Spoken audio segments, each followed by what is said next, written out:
a very short time ago that Dikembe Mutombo passed away, and want to wish condolences to him and his family. Obviously, a huge part of the NBA community, legendary player, but someone who obviously gave back to not just the NBA but the world. This guy was a humanitarian, but also someone really in this area, the DMV.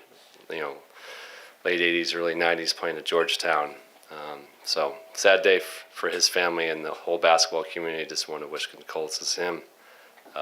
Big impact on this community, and obviously with Coach Thompson, John Thompson, working with us here, so we're thinking about him today too. Thank you. We'll open up for questions. Please raise your hand and state your affiliation. You have a question? Well said, BK. Chase Hughes, Monumental Sports Network. As you look at this roster after the offseason of change, just what stands out about it? The mixture of good veteran presence and obviously emerging players. We have some great returnees in Kyle Kuzma, Jordan Poole, Corey Kispert, and then the additions of Jonas, Malcolm Brogdon, and then obviously the returning guys their emerging guys in Bilal and the three guys we drafted. So I think we got a good blend of youth and experience. Looking forward to tomorrow to get started.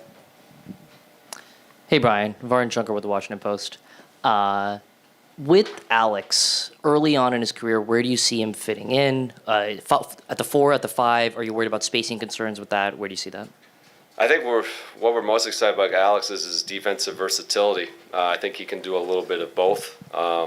We're going to learn about him as we go, but we're excited his ability to guard multiple positions, to do multiple different coverages. I think that's where we're going to see his impact initially early. So we're excited to learn about him as we go through training camp and put him in positions to be successful. But it's definitely the defensive versatility is going to allow him to be able to do multiple things for us. Hi, Coach. Bijan Todd, Monumental Sports Network. Jordan Poole said after you took over last year that him playing more on ball sort of unlocked him, and you were a huge catalyst for that. Do you plan on using him the same way this year as one of the team's primary ball handlers for the majority of the season? Absolutely. That was a big emphasis down the stretch last year to get him the ball and to be a playmaker, be our lead initiator. We expect the same this year. We want Jordan to be aggressive for himself, aggressive for others. He's had a great offseason getting his game even tighter, so we're excited for tomorrow to get started. How you doing, Coach? Brandon Scott, Locked On Wizards. Looking at point guard, obviously Jordan Poole's coming back. We bring in Malcolm Brogdon into the fold and then drafting Bub Carrington. What is the short-term and long-term vision at point guard going forward? Yeah, I think what we added multiple handlers for our roster. Guys who we want not just one guy making the plays. We want a team full of playmakers. So we'll see those guys on the court together. I think that's how the NBA is going. You want versatility at all positions, guys who can make decisions, guys who have length, size. So I think we've added some of that, and definitely with those three you're speaking specifically, they're all going to be initiators. They're all going to be handlers. They're all going to be having the ball and playing off. I think that just builds to a tougher unit to defend as we build our team. But those guys have some unique strengths, so we're going to use them. Brian, what are your initial impressions of Bub Carrington? A guy who loves to play. I think that we can see that every day from him in the gym. You guys have seen that a little bit Summer League, and you saw that at Pitt. This is a guy who brings tremendous joy, but also a competitor, someone who's got an edge to him, who wants to compete, who's not afraid of the moment. He's got a little bit of that Baltimore toughness in him. We're excited to have him for sure. I know it's early yet, but what are some of the areas where you're looking for him to improve on early in the preseason and early in the regular season? I think it's not just for him, but it's our whole roster. We got to get better defensively. That's an area we definitely got to see some growth this year. And he's, being a guy who's going to be the, point at the top of the defense, being someone who can pressure the ball, fight over screens. Those are the things we're looking to see. But, he's someone who's got size and length to do that, and we're going to expect him to show that early on. Specific to Brogdon, the numbers suggest he's pretty good at driving, and he's also a willing passer when he does drive. What can that do to your offense? It's just another guy who can attack the rim and put pressure and collapse the defense. As many of those guys you can have on the court as possible. So that's one of the reasons we were excited to add him. He's just a guy who obviously knows how to play, but this guy's always in his career has been able to put pressure on defense, not only just for himself, for others. He's got a big, strong body, quick first step, a strong driver, and I think that's going to start our ability to break down defenses better. So that's a great addition for our team. Brian, slowly, it's not there yet, but slowly the roster's getting younger, and I wonder how that kind of changes the teaching points and the points of emphasis that you as a staff are going to be making as the season goes along. The one thing, David, I think you've been around me for a while, is we're never going to use the excuse that they're younger players. We're going to expect a lot of them from day one. We know that their progression sometimes going to be a little bit up and down, but we're going to have high expectations. We're going to start, like I said, as a defensive stuff. We're going to expect them to do that early on. We know that some of the offensive stuff for our whole team was going to be a work in progress, but we're going to coach them all the same. We're going to expect them to compete, to focus on the process of getting better every day. And I think that's 1 through 18 on the roster. And how do JV and Malcolm help you along with that? I think that first of all, that they're basketball players. These guys who are still highly skilled, have been through a lot of battles, know how to play. I think they're just going to help us function as a team. They're also a tremendous character. Their work ethic, how they prepare. Those are great examples, not just for our younger players, but our whole organization. We want to have as many of those people in our locker room as possible. Couldn't be more thrilled to have them on our group. Brian, over here. Candace Buckner, Washington Post. How are you? Question about Marvin Bagley. When a player comes in with certain expectations and may not live up to those expectations, but has to continue his career, as in a different role, how does he, kind of make that shift and be successful still as an NBA player, but just not who people thought he was? Yeah, we obviously got Marvin, in the trade last year through the season. Hadn't worked with him, coached against him, obviously. And what I loved about Marvin very quickly is he was a guy who was totally into the process of getting better, who was locked into some of the things that we wanted to do. And he became, someone who I noticed very quickly that could help be an example for what we're trying to build here. So for whatever experiences, him being drafted maybe higher in the past, this was something that I was not surprised, but I was like, this is a guy who's just focused on his craft. And then for us, he produced. He produced for us really well. Anytime, he got in there very quickly, and when I was able to get him time, which it was a tough acclimation, just throwing him out here in a very short time, he was producing very quickly.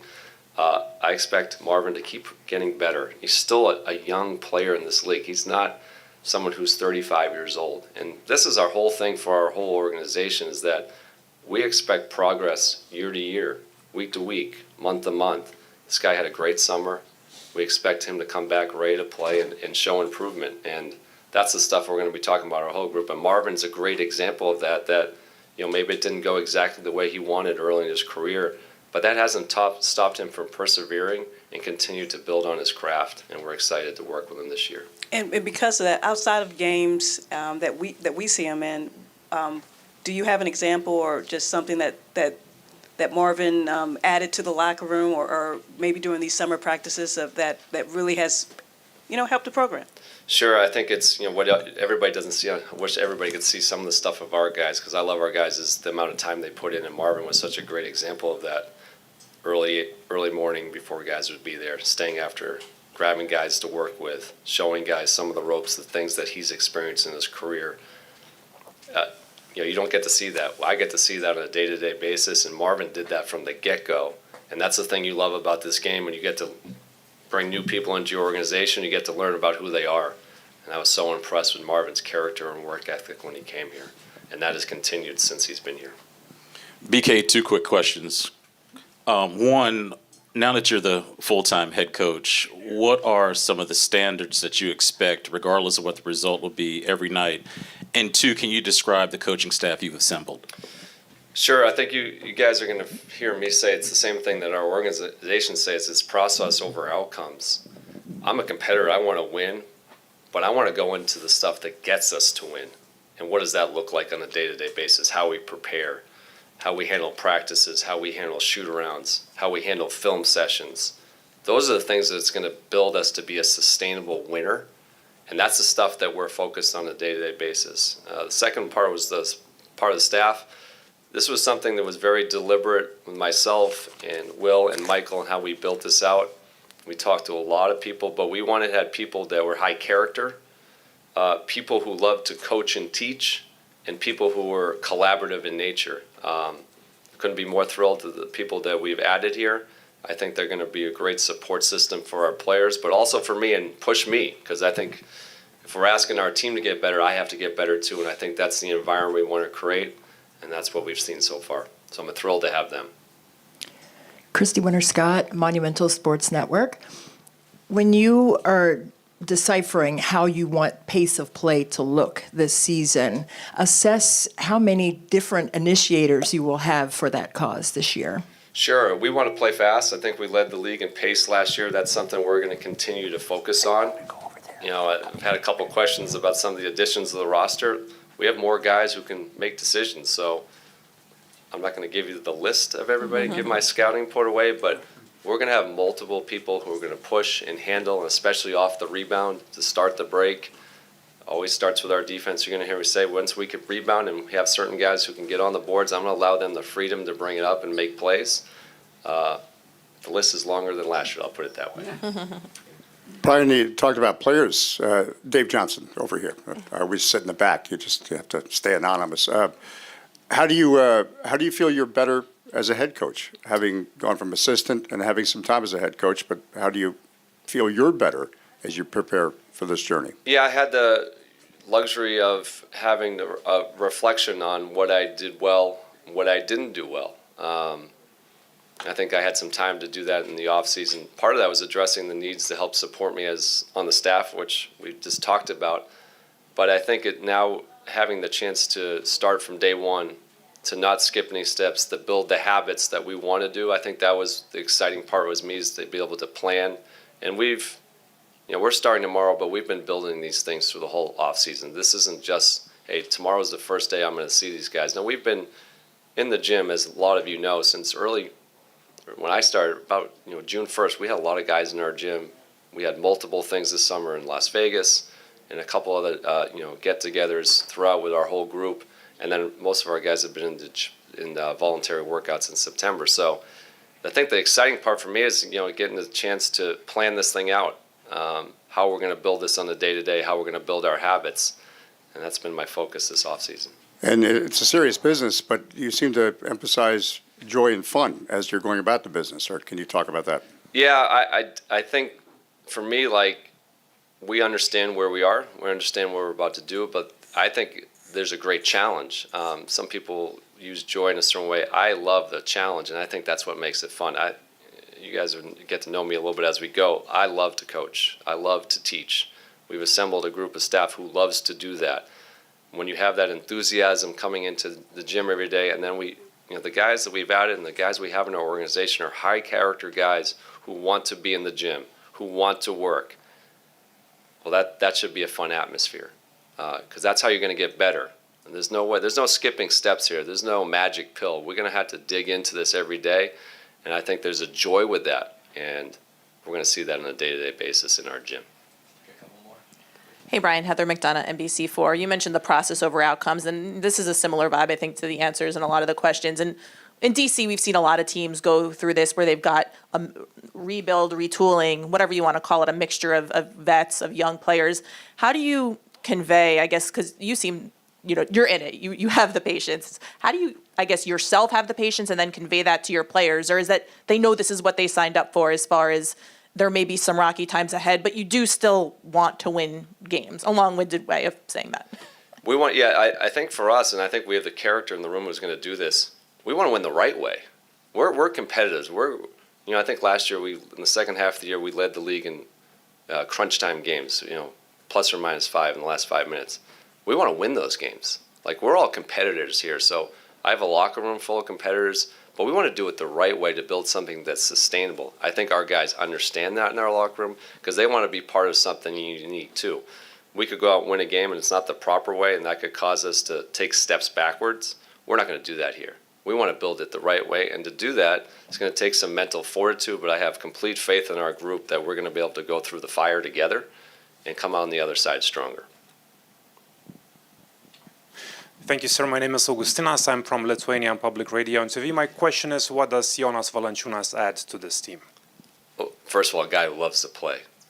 If anybody's looked at the stats of how many games he's played in the last 4 or 5 years, I think he played 82 games last year. This is a guy who shows up, who wants to compete, who's a total professional, and knows how to win and what that looks like and how to prepare to win.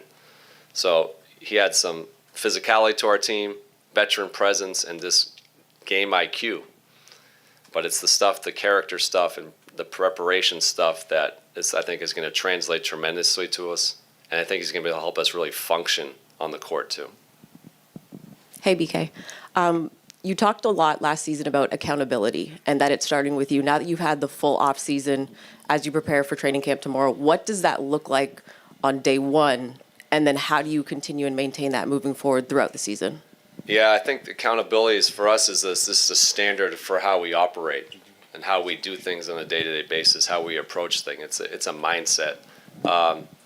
I think my role is if we drop below that, that we have to be reminded of what we set as a standard as a group.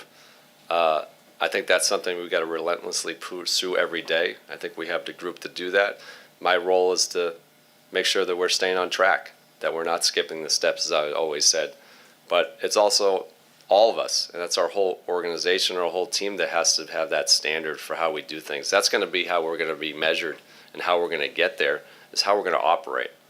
And I think that's a shared way and a shared characteristics, actions, norms, values. Those things got to be shown every day in how we operate, and that's the standard we're going to create on a day-to-day basis. Go 3 more questions. You talked about the reflection process you had over the offseason and what you wanted to improve on. What specifically did you want to improve on as you get into your full year as a head coach? I think for me, a little bit was being able to kind of put in our own offense and defense. I think those are the things like how are we going to best function with the team that we have here. I think we did the best job we could last year, but now we had a little bit off season to prepare for that and build the habits that we want. So I think that to me was this thinking about how we were going to layer this thing in, how we're going to build our offensive and defensive systems, how we're going to best utilize our staff to teach, and how we're going to best utilize our players. So those are things where I was thinking about the whole summer. Obviously, we're going to have a defensive focus. That's something you guys are always going to hear me talk about. But how are we going to build this offensively for our team to grow and play sustainable basketball? More movement, more cutting. The pace will be high, but we want to play in a style that's going to lead us to be something sustainable. So those are things we've been thinking about. Those are the things that we're going to start working. We have already started working a little bit, but we're going to really get after it tomorrow. Hey, Coach. Moises Linares, Monumental Sports. There's been a lot of talk about what's happened with these Wizards the past couple of years, trying to become a contender once again for the playoffs. Is there any motivation when you see what the Washington Commanders are doing on the other side of the street? Yeah, for sure. Obviously, they're off to a nice start. I know their high draft pick quarterbacks play pretty well. He's been pretty good. We're all in this community together, all the teams. I think we should support each other. But it's what goes on in our building too. I think what we're really focused on, I think there's many examples of other teams, and we're always going to be supportive, especially the DC teams, but what can we control on a day-to-day basis? Those are things we're working on and thinking about, but it's nice to see Commanders playing well. Final question, Josh. Brian, apart from putting the ball in Jordan's hands more often, what did you do in terms of your messaging to him to help unlock him? Jordan unlocked himself. We stylistically gave him the ball, but I just wanted Jordan to be himself. This is a guy who's already had a great career. I just wanted to remind him that that's who he is, and we're going to give you the ball to go do that. And I'm going to expect more in him to be better this year. So to me, it was just a little bit stylistically, but also a reminder, like, you're a really good player. You're a really accomplished player. You put a tremendous amount of time and work into your craft, and I've been around a lot of guys in my career. He is top of the food chain in terms of preparation and the work that he puts in. Go be yourself, and that's how we're going to expect him this year. Thank you, everyone. Appreciate everybody coming out today. Really good players will be coming soon, but I appreciate everybody coming out. Good seeing everybody. Hope you guys had a nice off season. I'm sure we'll getting to see you much more now. Thanks.